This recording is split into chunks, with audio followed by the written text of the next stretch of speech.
Landfall process of cyclone Montha has begun. The wind speed reported right now is in Machilipatnam is 68 kilometers per hour. In Kakinada is 52 kilometers per hour. In Rajamundry Airport is 50 kilometers per hour. Bapatla is 33 kilometers per hour. In Nellore is 25 kilometers per hour. Deepak Vishwakarma joins us live from Kakinada. Deepak, landfall of cyclone Montha has begun. What is the situation where you are currently? देखिए, मैं काकीनाडा में मौजूद और जो मौजूदा स्थिति वो ये है कि पूरे के पूरे इलाके में लाइट गुल कर दी गई है और सबसे बड़ी बात ये है कि लगातार जिस तरीके से अनाउंसमेंट की जा रही थी कि जो इलाका है, जो बीच से लगा हुआ इलाका, उसको खाली कर दिया जाए।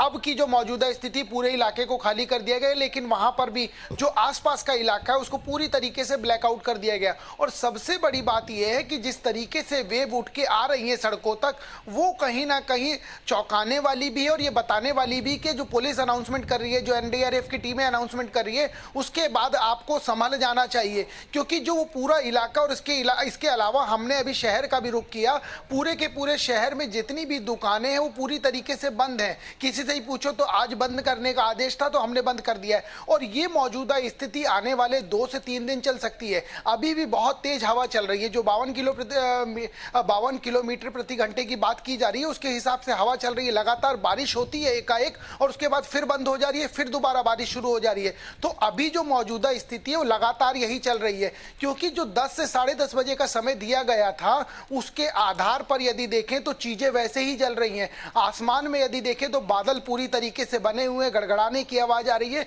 और जो वेव है समुद्र की, जिसको लेकर चर्चा की जा रही है, वो लगातार जिस तरीके से अपनी हाइट ऊपर करते हुए, लगातार जिस तरीके से अपना जो उसका एक दायरा है, उस दायरे को क्रॉस करती हुई जिस तरीके से वो आगे बढ़ रही है, उससे ये समझा जा सकता है कि जो प्रिकॉशन लेने की बात की जा रही है, जो बातें एनडीआरएफ के द्वारा, सरकार के द्वारा, राज्य सरकारों के मुख्यमंत्री और जो तमाम दूसरे मंत्री हैं या जो जिम्मेदार हैं, उनके द्वारा जो की जा रही है, वो ये बताने के लिए काफी है कि किसी भी प्रकार की जान माल की हानि ना हो। आसपास के जो इलाके हैं उसको पूरी तरीके से खाली करा लिया गया है। तकरीबन 1 बजे के आसपास का जब समय था, जब हम पहुंचे थे, तो बीच के पास जाने दिया जा रहा था।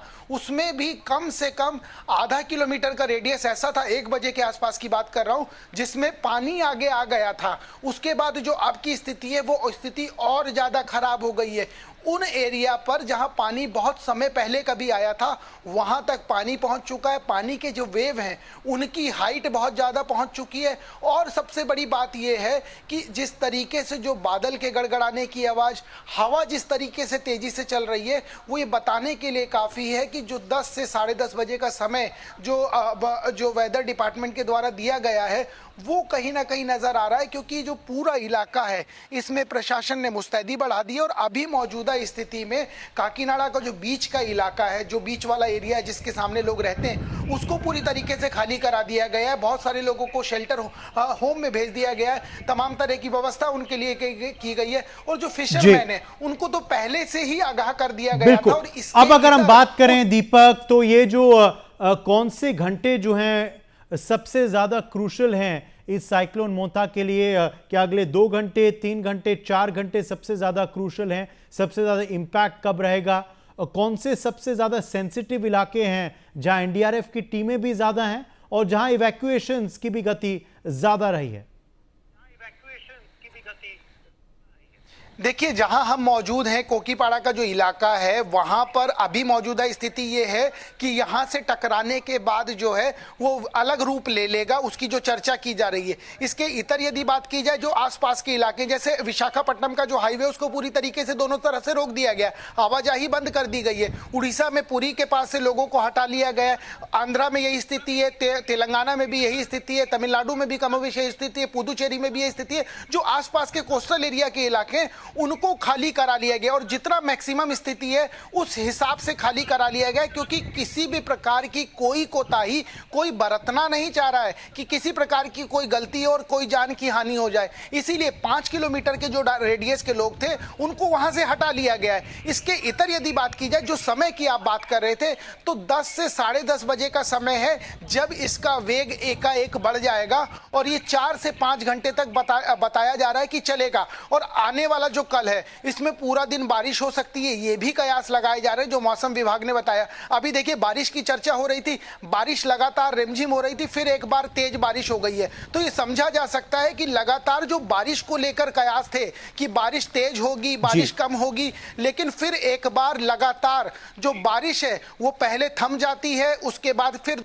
बारिश बढ़ जाती है और एक बार फिर यही हुआ कि बारिश दोबारा से तेज हो गई है। अभी की स्थिति यह है कि जो कोझिकोड का इलाका है जहां पर हम मौजूद हैं वहां पर फिर बारिश तेज हो गई है। आसपास के इलाके हैं वहां पर लगातार बारिश बढ़ती चली जा रही है और जो हवा का वेग है वो लगातार बढ़ता चला जा रहा है, क्योंकि जो बीच का एरिया है वहां पर पहले मीडिया को जाने दिया जा रहा था, लेकिन अभी की जो स्थिति है उसमें मीडिया को भी मनाही कर दी गई है और जो वहां पुलिसकर्मी तैनात थे उनका भी जो डिस्टेंस है उसको भी बढ़ा के उनको और पीछे चलिए इस कर खबर दिया पे गया। आप निगरानी बना के रखें। फिलहाल दीपक विश्वकर्मा हमारे संग जुड़ने के लिए बहुत बहुत शुक्रिया।